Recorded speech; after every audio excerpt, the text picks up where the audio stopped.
Olá a todos, sejam bem-vindos para mais uma aula. Nossa aula de hoje voltada para a geometria. Como você já deve estar vendo, nossa aula de hoje vai abordar os tópicos iniciais sobre ângulo. A gente vai entender um pouquinho de que a gente define como ângulo e como é que a gente trabalha as operações utilizando medidas angulares. Você provavelmente já deve ter assistido nossa aula anterior, onde comentamos toda a parte dos conceitos iniciais da geometria plana. Comentei um pouquinho o que a gente aborda de posições relativas e conceitos primitivos. Se não assistiu, aproveita, volta lá que aquela aula é teórica, mas é o início da geometria plana. O objetivo da aula de hoje é a gente definir ângulo e basicamente passar a identificar como é que o ângulo ele é representado. E eu já coloquei aqui no nosso quadro que o ângulo nada mais é do que a região interna formada por duas semirretas de mesma origem. Quando a gente diz duas semirretas de mesma origem, lembra um pouquinho da nossa aula passada, quando eu comentei com vocês que a semirreta ela possui início, mas não necessariamente possui fim. Então, eu tenho aqui, por exemplo, uma semirreta OA, que eu vou representar aqui pela cor azul. Então, vou marcar esse ponto aqui, vai ser meu ponto O, e marcarei esse ponto aqui, vai ser meu ponto A, tá? Marquei ele com um tracinho para a gente poder visualizar ele melhor. E da mesma maneira, eu tenho uma outra semirreta com mesma origem. Então, ela também estará posicionada a sua origem aqui no ponto O. E a outra semirreta, eu vou apontar ela um pouquinho aqui para baixo. E aí são duas semirretas de mesma origem. A segunda, eu vou utilizar aqui a letra B para representar o segundo ponto dela. Essa região formada entre as duas semirretas é o que a gente define como ângulo.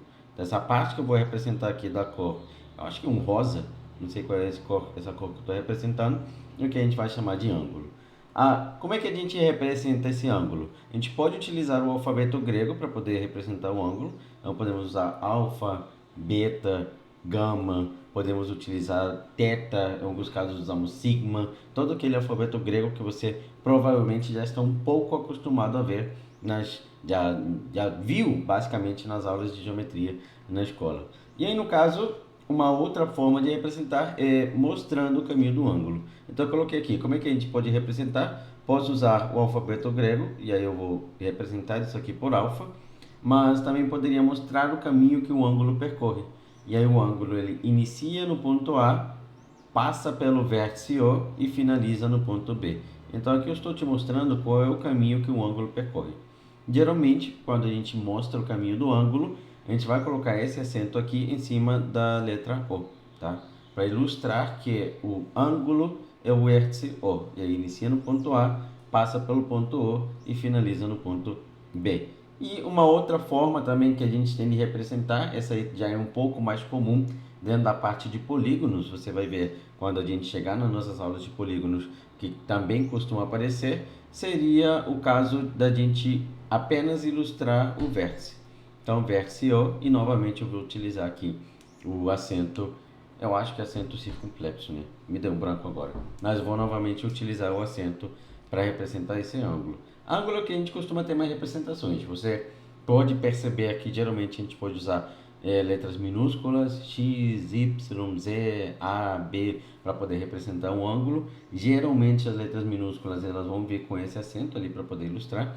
Outra forma é usando o caminho dele. Isso aqui é muito comum aparecer em algumas questões envolvendo vestibulares ou até inclusive provas militares. E também podemos utilizar o alfabeto grego para representar o ângulo. Como é que a gente faz para medir essa região interna? Porque no caso eu tenho duas semirretas, né, de mesma origem. Essas duas semirretas formam uma abertura. Como é que eu vou fazer para medir essa abertura? Nesse caso, estamos começando a trabalhar com unidades de medidas angulares. E basicamente, quando a gente trabalha a ideia de unidades de medidas angulares, vou deixar aqui o ângulo aqui só para a gente poder visualizar, estamos trabalhando duas sendo as principais e as mais famosas que a gente costuma utilizar. Quais são essas duas? A gente usa ou representa os ângulos a partir de graus e radianos. Então, basicamente, a gente vai poder representar os ângulos a partir de graus. Esse ângulo aqui de cima, que eu coloquei na nossa figura, eu posso utilizar a unidade angular de medida grau, ou eu poderia utilizar a unidade de medida angular radiano. Em alguns vestibulares, talvez já voltado um pouco mais para vestibulares que hoje em dia tenham a sua prova única, eu já vi ser cobrado um outro tipo de unidade chamado grado, mas ela é um pouco antiga e, digamos, no contexto histórico, no decorrer da história, ela acabou perdendo a sua importância. Lembra que quando a gente trabalha em unidades de medida, e eu gosto de dar sempre esses exemplos, as unidades de medida é a forma como a gente mede as coisas. Unidade de medida de comprimento. Aqui a unidade de medida padrão que a gente usa de comprimento no Brasil é o metro. A gente consegue utilizar metro e os seus múltiplos e submúltiplos para medir qualquer coisa. Por exemplo, essa caneta aqui deve estar aparecendo para vocês. Eu posso pegar e medir ela a partir da nossa unidade padrão, que é o metro. Poderia dizer que ela mede, sei lá, 0,2 metros, 0,21 metros. Mas eu também posso utilizar unidades menores, que seria o decímetro e o centímetro.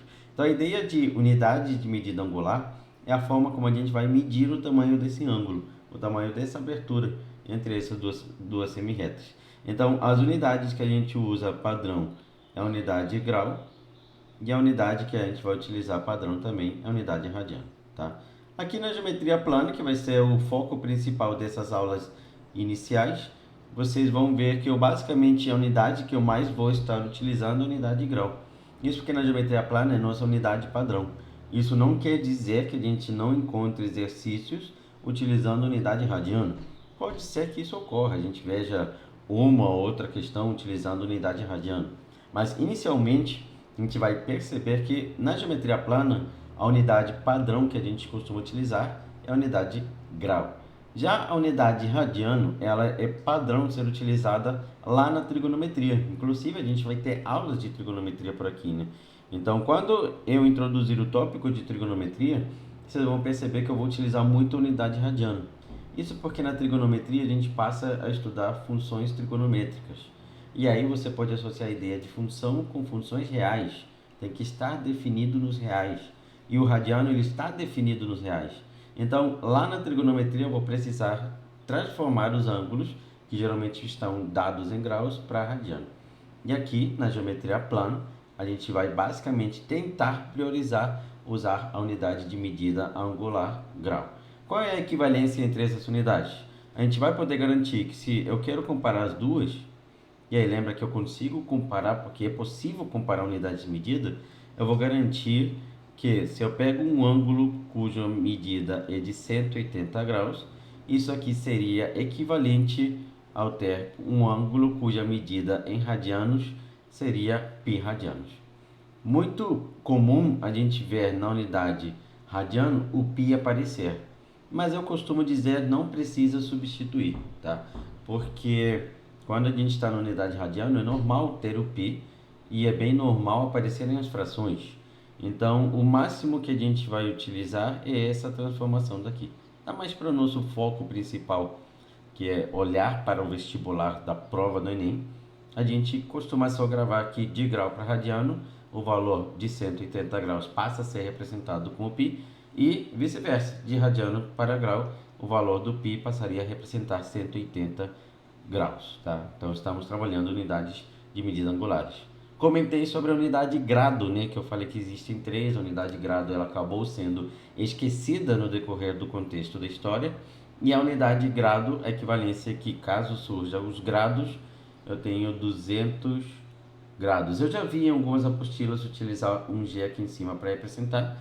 Eu já vi em outras apostilas utilizar o GR aqui embaixo. Mas em particular esse GR não faz muito sentido, porque associa a grama, né? A gente está acostumado a ver aqui embaixo G sendo representado em gramas, então pode acabar confundindo. Então a unidade grado, que é a terceira unidade que a gente pode comentar aqui, que caiu um pouco no esquecimento com o passar dos anos, a equivalência que 180 graus equivale a 200 graus. Esses números, eles não surgiram meio que de forma aleatória, tá? Só talvez uma curiosidade, quando a gente passa a olhar a unidade grau, ela passa a trabalhar um contexto histórico, isso muito antigo, né? Inclusive até antes de Cristo, quando se considerava que basicamente o tempo de rotação do Sol em torno da Terra era 360 dias. E aí, no caso, uma volta completa equivale a 360 dias. E a gente vai ver aqui na geometria plana que uma volta completa equivale a 360 graus. Então, daí que surgiu esse famoso 360. Esse 180 que a gente colocou aqui é equivalência para meia volta. Então, 180 graus seria a meia volta do ciclo do Sol em torno da Terra. E aqui no caso, esse 180 graus, tá? Ele vai passar a representar a meia volta de uma circunferência, tá? Mas, Nelson, você comentou que eu posso comparar essas unidades. E aí a gente lembra que pode comparar unidades de medidas distintas. Por exemplo, se eu vou unidade de medida de comprimento, poderia pegar algo que está escrito em centímetros e sem problema nenhum passar essa unidade para algo que esteja escrito talvez em polegadas, assim, só para a gente poder comparar, igual já foi cobrado na prova do Enem. Então, eu coloquei aqui alguns exemplos para a gente poder ver como é que a gente pode pegar unidades de medidas angulares e inicialmente transformar o seu valor que está escrito em graus em radianos. Então, exemplo, transforme as unidades a seguir em radiano. No caso, eu vou colocar aqui na letra A do nosso exemplo, talvez um dos ângulos mais famosos na geometria plana, que é um ângulo de 30 graus. E eu quero pegar esse ângulo de 30 graus, que é, como o nome já diz, está escrito na unidade grano, na unidade grau, e transformar ele para radiano. Para isso, a gente sempre vai utilizar uma regra de 3. Famosa regra de 3 que a gente adora aqui dentro da matemática, né? Então, 30 graus equivale a x radianos. Eu não sei quanto isso é em radianos, então vou chamar de x. E aí o que a gente sabe é que se eu tiver 180 graus, isso aqui equivale a π. E eu montei uma regra de 3. Essa regra de 3 ela é diretamente proporcional, porque, claro, quanto maior o ângulo em graus, maior vai ser o ângulo em radianos também. Então, nesse caso, para a gente poder calcular, eu vou basicamente, multiplicar cruzado, 30 vezes π, 180 vezes x, vamos encontrar que 180x seria igual a 30π. Lembra, eu não vou substituir o π, porque na unidade radiano, o padrão que a gente tem é que o π apareça na solução. Aí esse 180 graus está multiplicando, jogarei para o outro lado dividindo, x é igual a 30π dividido para 180. E aí eu vou passar a simplificar a minha fração. Então eu poderia, por exemplo, cortar um zero de cima com um zero de baixo. E aí eu ficaria com a fração sendo 3π sobre 18.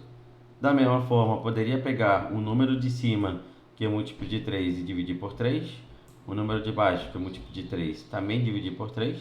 E aí eu vou chegar à conclusão que esse ângulo x, que era um ângulo de 30 graus, na unidade de radianos, ele passará a ser representado como π sobre 6 radianos. Geralmente a gente escreve esse rádio aqui no final, que quer dizer radianos, tá?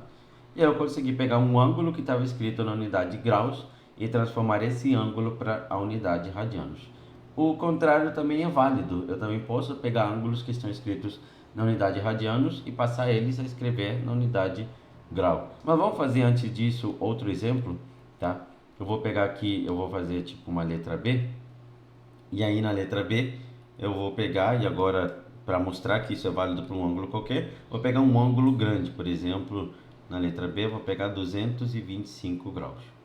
E a ideia é exatamente a mesma, a gente pegar e dizer que isso aqui em radianos é x, e a unidade que a gente sabe e conhece é que 180 graus é equivalente a π radianos.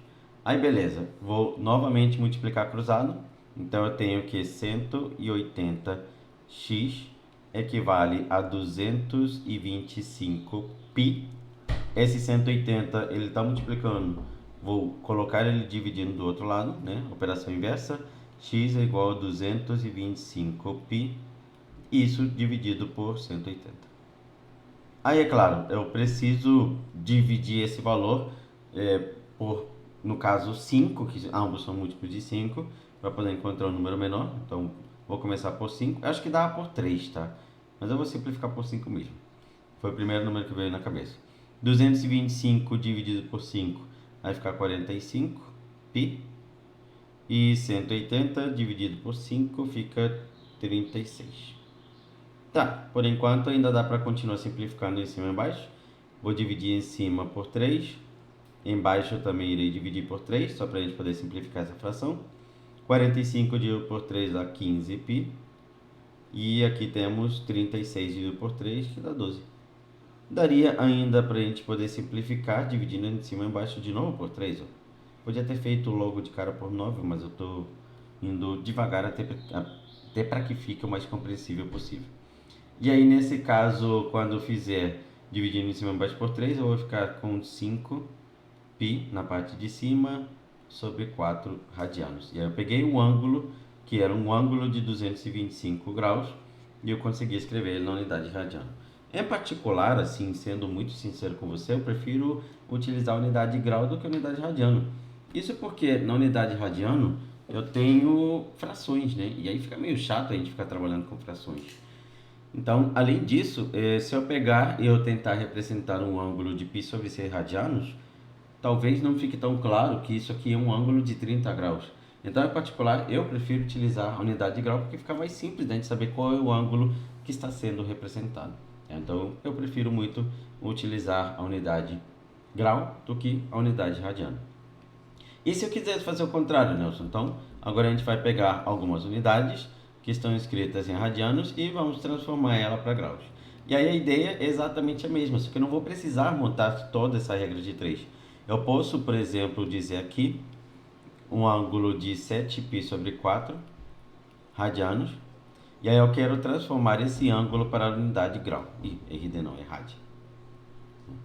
Como é que eu posso pegar um ângulo que vale 7π sobre 4 radianos e transformar ele para grau? O primeiro você precisa lembrar é que quando eu estou trabalhando com unidade de radianos, e aí eu quero comparar ele com a unidade de graus, a equivalência que eu tenho é que esse π vale 180. Então eu poderia dizer que isso aqui seria a mesma coisa que 7 que multiplica π, só que o π em graus vale 180. Então fica 7 vezes 180, isso dividido por 4. Então veja, o que eu fiz foi basicamente pegar o π e substituir ele por 180. Talvez até fique um pouco confuso logo de início, e você passe a talvez se perguntar, poxa Nelson, mas o π não vale 3,14? Aprendi 3,14 alguma coisa? Eu aprendi isso no ensino fundamental, ensino médio inteiro, e aí agora do nada você vai colocar 180? É porque estamos trabalhando com a unidade dele angular, e o valor em ângulos, em graus do π é 180. Então eu peguei e transformei esse π em 180. Aqui eu posso, inclusive, multiplicar, talvez. Então, eu vou fazer do jeito que eu acredito que vocês fariam na hora da prova. Vocês com certeza pegariam o 180 e iriam multiplicar por 7. Simplificar aqui não é tão favorável para vocês, mas eu poderia simplificar. Fica 0, fica 56, levo 5, vai me dar 12. Vai ficar 1260 dividido para 4. E aí eu vou pegar aqui e vou logo dividir por 4. Aqui fica 3, não sobra nada, desce o 6. Aí 6 vai caber uma vez, sobra 2, desce o 0. Aí, eita, peraí, que eu buguei. Eu falei desce o 6, e aí eu enfiei um 6 aqui, né? E era para descer o 6, eu enfiei um 6 aqui. Então, reinicia, Nelson, reinicia, porque você saiu dividindo muito rápido e não entendi nada. Então, divide de novo por 4 aqui. Reinicia. Então, 12 dividido por 4, que primeiro começa com 12, cabe 3 vezes, não sobra nada. Desce o 6. 6 dividido para 4 cabe uma vez, sobram 2, desce o 0. E aí 0 dividido para 4 cabe 5 vezes. E aí eu vou encontrar que o valor em graus desse ângulo será 315. Esse ângulo é um ângulo bem grande, né? Inclusive o nome que a gente dá para ele é ângulo côncavo, tá? Mas beleza, então aprendi a transformar unidades, aprendi a trabalhar a ideia de ângulo. Para essa aula não ficar muito extensa, eu vou finalizar ela por aqui. Na próxima aula a gente vai trabalhar os tipos de ângulo, classificações, para que a gente possa também classificar os ângulos e também ver quais são os tipos que podem ser cobrados em prova. Espero que você tenha gostado dessa aula. Deixa aqui nos comentários quais aulas você gostaria de ver nos próximos vídeos, e aproveita e também vê ali na descrição o meu grupo de mentoria, caso você tenha interesse de ter um acompanhamento diferenciado para a prova do Enem. Me segue nas redes sociais, manda por lá suas dúvidas, suas sugestões. Estou aberto sempre a responder vocês pelo direct. Também deixei o link aqui na descrição. Então, eu espero que vocês tenham gostado. Nos vemos na nossa próxima aula de tipos de ângulos. Vai ser a nossa aula número 2 de ângulo. Vamos ver tudo sobre os tipos de ângulos e as classificações que a gente tem. Forte abraço a todos, nos vemos em breve.